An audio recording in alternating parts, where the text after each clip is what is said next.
Looking at Oklahoma for the 2019 year, this was a really good year if you're an Oklahoma fan. Matter of fact, you actually got to appreciate this season because this was another year where this team goes through a lot of adversity as far as trying to bring in another defensive coordinator to help your defense, as far as bringing in a transfer quarterback because you don't believe that the quarterbacks that you guys are bringing in are ready for the spotlight. So bringing in a third straight transfer quarterback like Jalen Hurts, bringing him in and trying to for him to really live up to the expectations like Kyler Murray and Baker Mayfield has done was very, very tough. Um, you guys got to compete against a Big 12 team, especially like Texas, that has a lot of hype that's saying, hey, this is competition. This is the competition that you guys are going to have to go through. This team went through a lot of adversity as far as injuries, as far as coaching staff depletions, as far as the college football playoff committee, literally trying to do whatever it takes to not put this team in there. As far as putting this team at seventh, when this team's in prime position of winning the Big 12, and there's Oregon and Utah ahead of these guys, even Alabama, hell, if they would have beat Auburn, Bama could have jumped them. So this team went through a lot, and to see this team win a fifth or sixth consecutive Big 12 title, to see this team go just losing to Kansas State and being down by 24 points to Baylor and coming back and winning that game on the road is absolutely spectacular. One of the biggest comebacks, if not the biggest comeback in Oklahoma history. Having another Heisman candidate in Jalen Hurts, who went to New York as a Heisman, a guy that was probably, if Joe Burrow wasn't playing, Jalen Hurts could have won the Heisman. Let's just say that. I mean, Jalen Hurts had a spectacular year. Uh, this was just a great year for an Oklahoma fan. Your defense improved. It went from damn near last to 26th in defensive efficiency as far as what they did in the regular season in conference play. It was incredible. It was the number one defense in the Big 12. Just a great, spectacular year as far as improving and just looking at the upside in the future for your team. But it did end it out on a sour note, and that's something I'm going to be talking about during this recap. But again, looking at from the beginning, this was a team that again had to really find answers. Lincoln Riley had to find an answer of how can we're here. We've been in the playoffs twice, but as far as during my tenure as head coach, but what does it take for my team to get better? You hire Alex Grinch from Ohio State. You bring in Jalen Hurts. You bring in another really, really good recruiting class that has a plethora of five-star players like Jaden Hazelwood and Theo Weiss and Trajan Bridges added to the fold. Really, really great if you're an Oklahoma fan. Defensively, Kenneth Murray and Gallimore are back. So you got two, Ronnie Perkins is also back, and he played a huge, huge, huge role on your defense. The team, Caleb Kelly, but before he got hurt, you look at a guy like that. You thought that as one of the leaders in your defense, he can make a huge impact. So going into this year, there were questions about we know the offense is going to be elite, even with Jalen Hurts, because everyone expected him to start. But defensively, how much better can this team get? And what we saw against Houston, what we saw against Texas, the big games, against Texas, what we saw during the majority of the early part of the year, we thought that not only was the team a really, really good football team, this might be a complete football team because defensively and offensively, the team was great. Offensively, what Lincoln Riley was able to do with his offense, pretty much changing almost the entirety of his offense. Well, not really changing the entirety, but implementing a bunch of new schemes, concepts in his offense was great.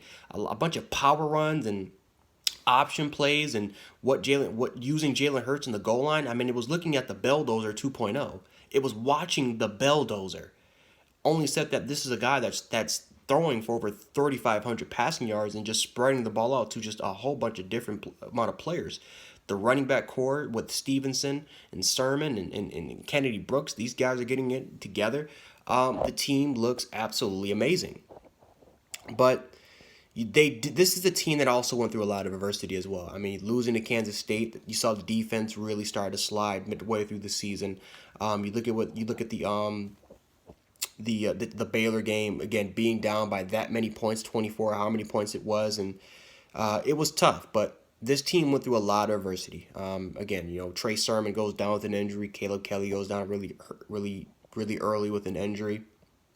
They had to fight, and what this team went through is absolutely impressive. What Oklahoma was able to do, it was impressive, for to say the least. But they were able to get through it. They competed. They came back against Baylor and won.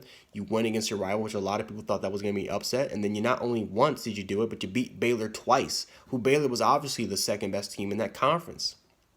And it's not only the first time that's happened. You beat TCU twice, you beat Texas twice, and you beat Baylor again. For doing that 3 times in a row I think it's something that's never even been done before, especially in conference play.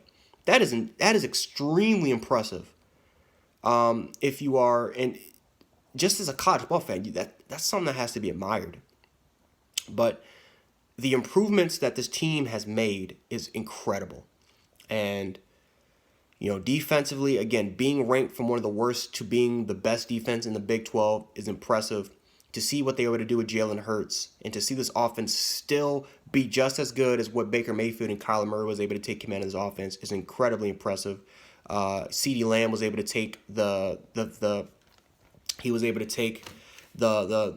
throne from Marquise Brown as being the best receiver. And of course, Marquise Brown went to the NFL, but he was able to carry on the torch, and CeeDee Lamb was able to have a Biletnikoff type of year.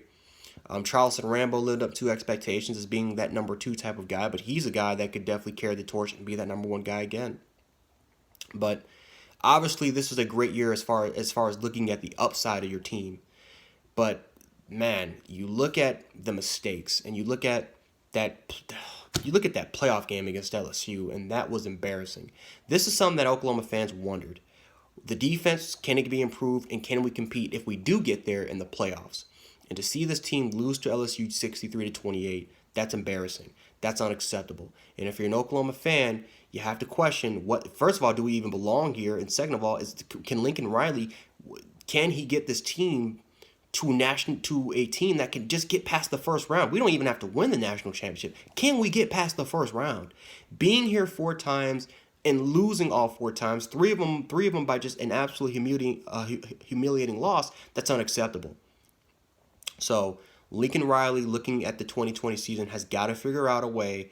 How can we get past that first loop? Can we get past that loop?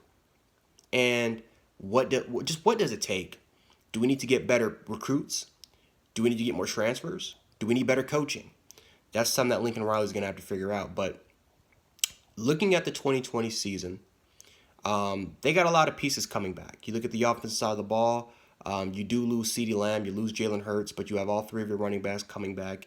You got again a young receiving core, but with Charleston Rambo and Theo Weiss and Trajan Bridges and Jada Hazelwood coming back, we could be looking at 2-3 years down the line at one of the best receiving cores in all of college football.